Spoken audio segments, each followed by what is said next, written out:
Baik,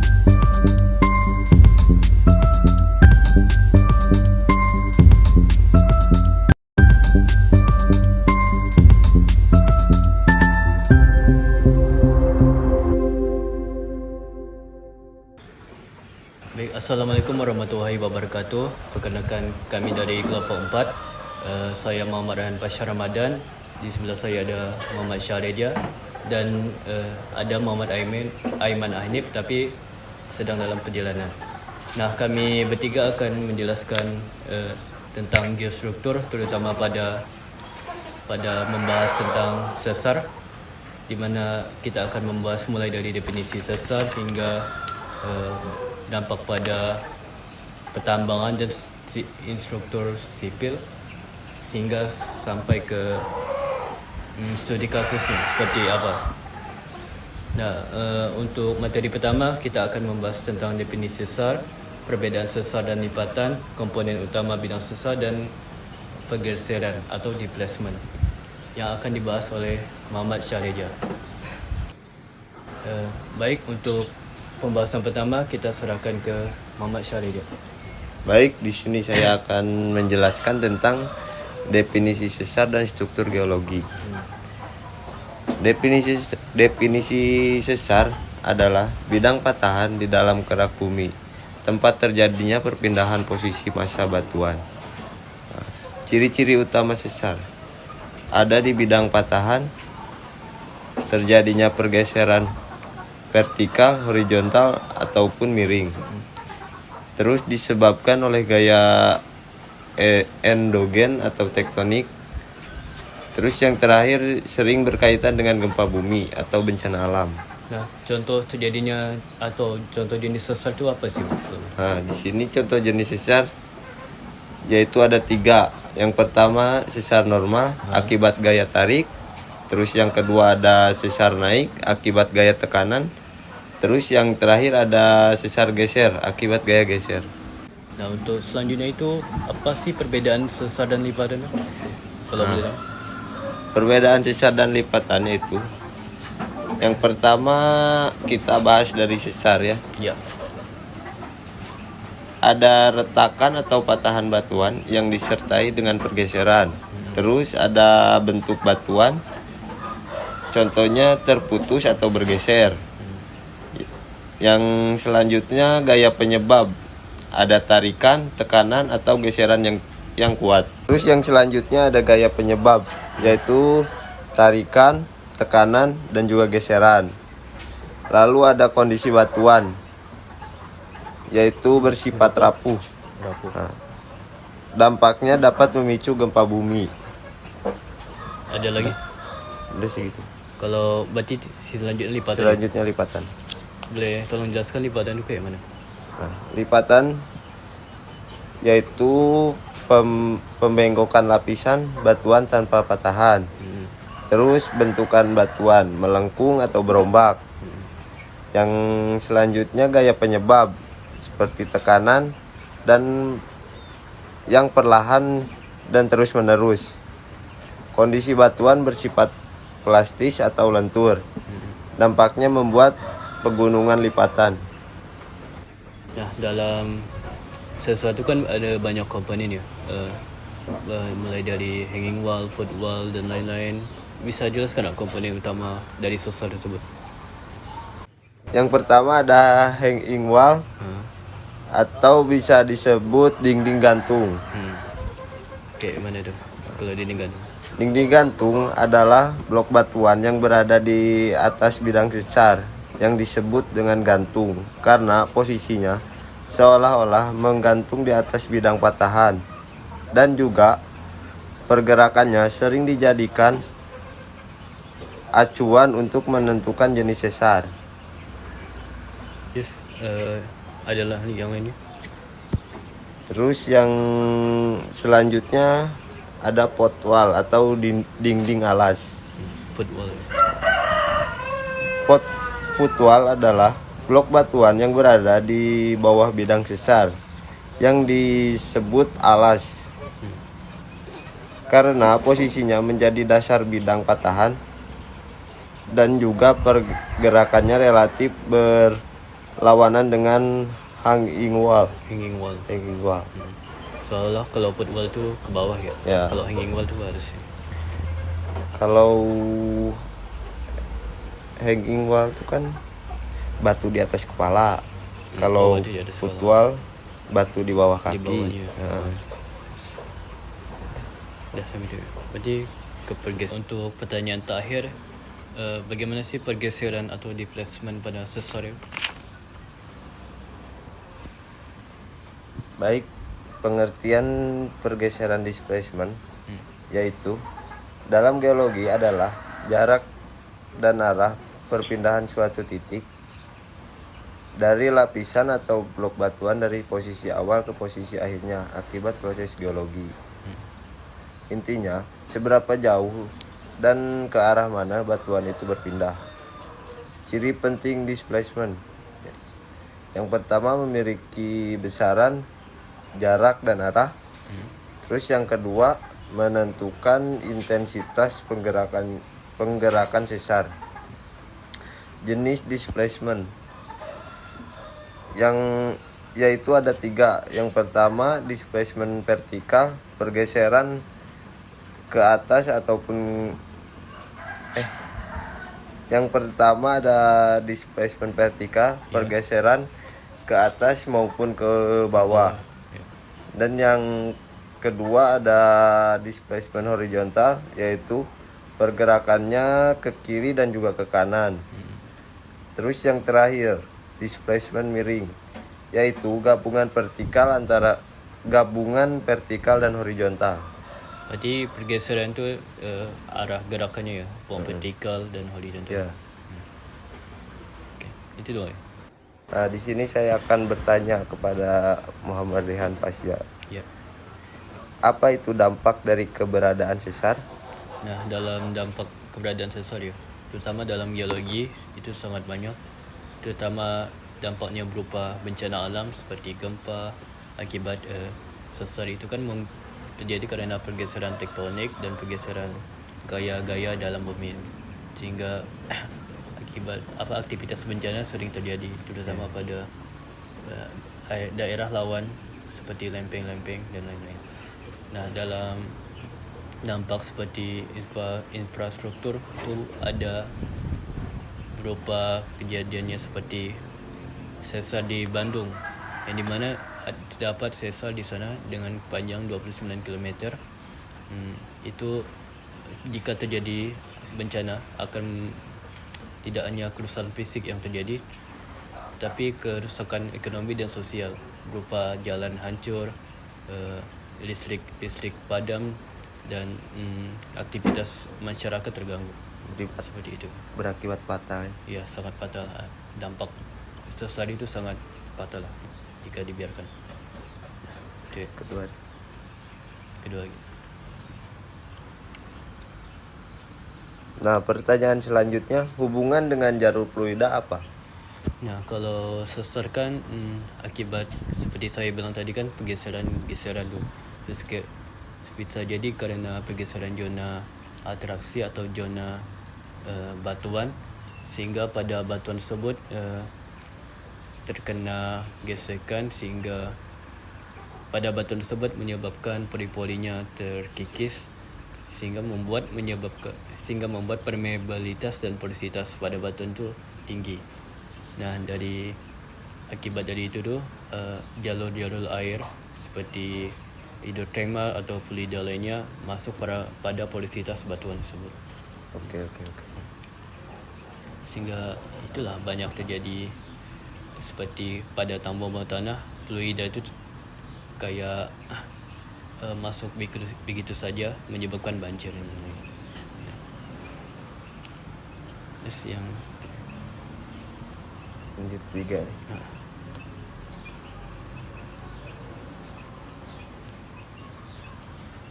Nah, Ray, bagaimana potensi bahaya sesar di tambang dan di infrastruktur? Kita mulai di pertambangan, mungkin bahaya sesar itu paling sering terjadi kerana longsor. Akibatnya banyak terjadi longsor di area open pit dan juga kerana membuat permeabilitas batuan itu membesar, banjir di open pit juga bisa terjadi. Nah, untuk dampak apa tadi dari infrastruktur lainnya, Ya. itu berupa bencana gempa, bencana ya sama juga longsor pada masyarakat sekitar, terutama pada jalur sesar dan lain-lain. Berarti cukup membahayakan. Iya.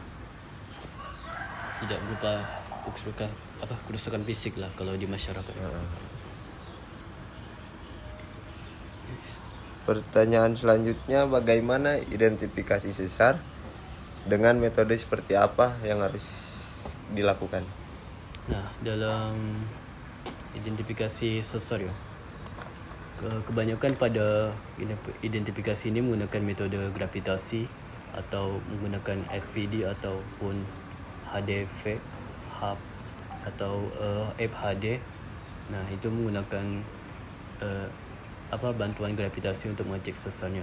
Tapi dalam konteks geostruktur kita itu menggunakan metode pemetaan geostruktur, yang dimana cara kerja itu seperti parsi lapangan. Kita mengindikasi di mana adanya sesar, lipatan dan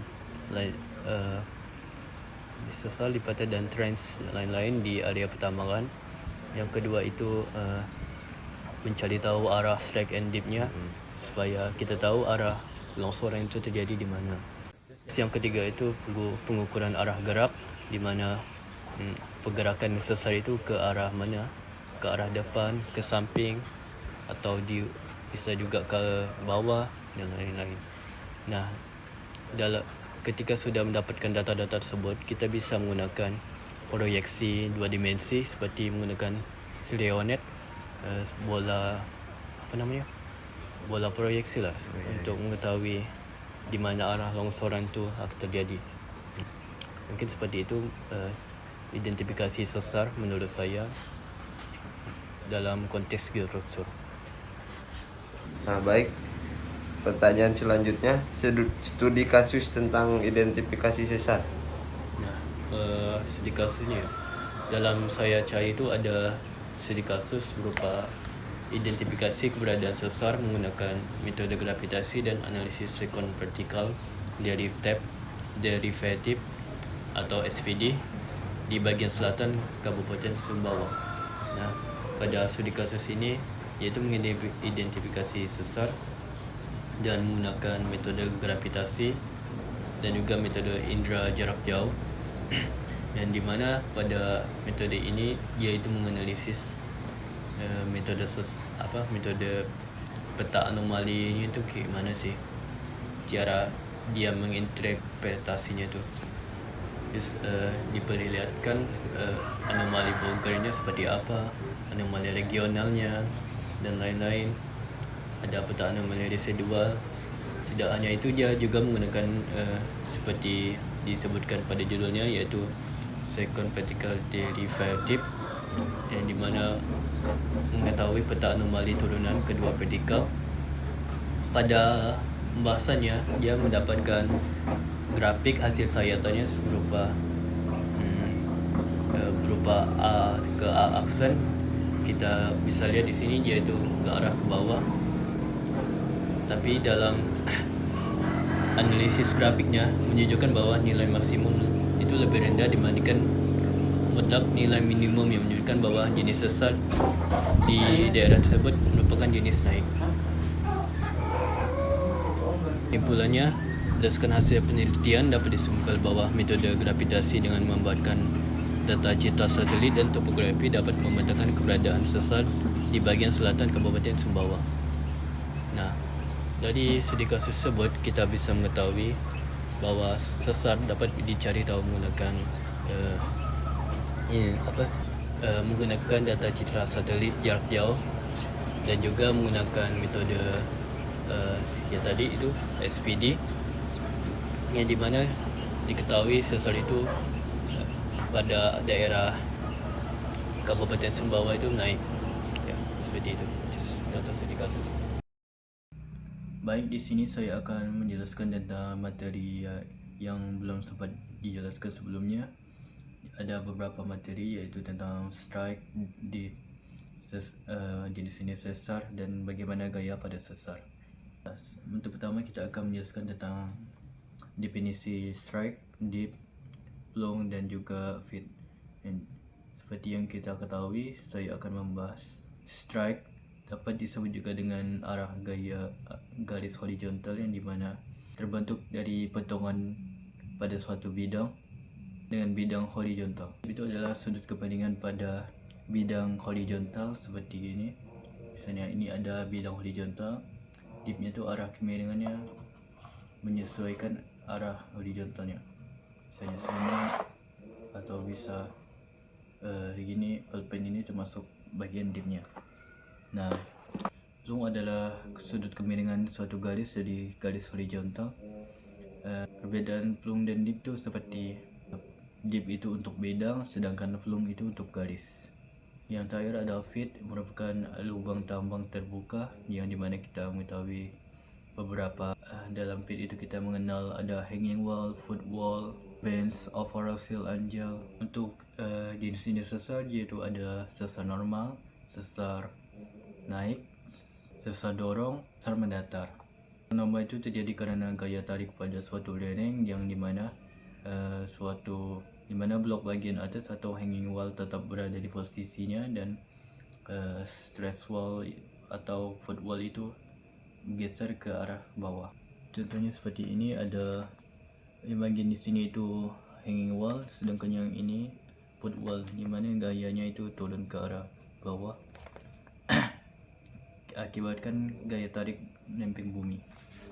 Sedangkan yang kedua ada sesar naik yang dimana itu ada gaya dorong pada sesarnya dimana pada foot wall dia bergerak ke naik kerana ada gaya dorong pada lempeng tektonik pun pada daerah tumbukan lempeng. Nah, hanging wall bergerak relatif terhadap foot wall. Saya dilihat dari gambar sini, ini merupakan foot wall, sedangkan ini hanging wallnya menunjukkan gaya dorong pada area di bagian sini sehingga hanging wallnya itu terangkat ke atas. Namanya sesar dorong yang dimana sesar itu membentuk seperti lipatan-lipatan kerana gaya dorong pada suatu lempeng sehingga pada lapisan itu yang lebih tua akan mendorong yang lebih muda atau bisa dibilang akan memilih yang lebih muda. Bayangkan seperti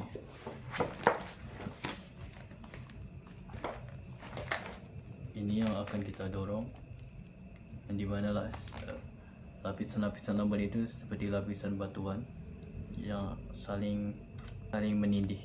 Namanya sesar mendatar yang dimana sesar itu saling menggeser entah ke kanan atau ke kiri seperti yang dijelaskan pada gambar ini, yang dimana awalnya itu mereka saling berseberangan, tapi kerana ada gaya geser mereka saling menggeser, entah dia yang kanannya bergeser atau yang bagian kirinya yang bergeser. Nah, apa sih relevansinya sesar pada dunia bertambang itu?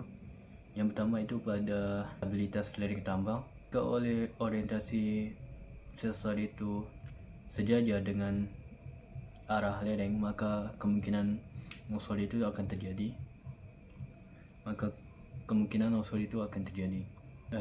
Yang kedua itu sesar sebagai jalur fluida yang dimana pada zona tertentu gaya gesek atau gaya dorong pada bagian sesar akan membuat permeabilitas dan porositas batuan membesar sehingga banyak fluida masuk pada pori-pori batuan. Dan satu lagi iaitu tentang mengontrol posisi cadangan mineral. Banyaknya mineral naik kerana pada sesar membuat ruang untuk fluida naik melalui zona sesar. Biasanya yang sering naik itu seperti emas, aluminium, koper, perak, tembaga pada quartz sulfide. Nah, mungkin sedikit saja penjelasan dari saya. Mohon maaf jika ada salah kata. Wassalamualaikum warahmatullahi wabarakatuh.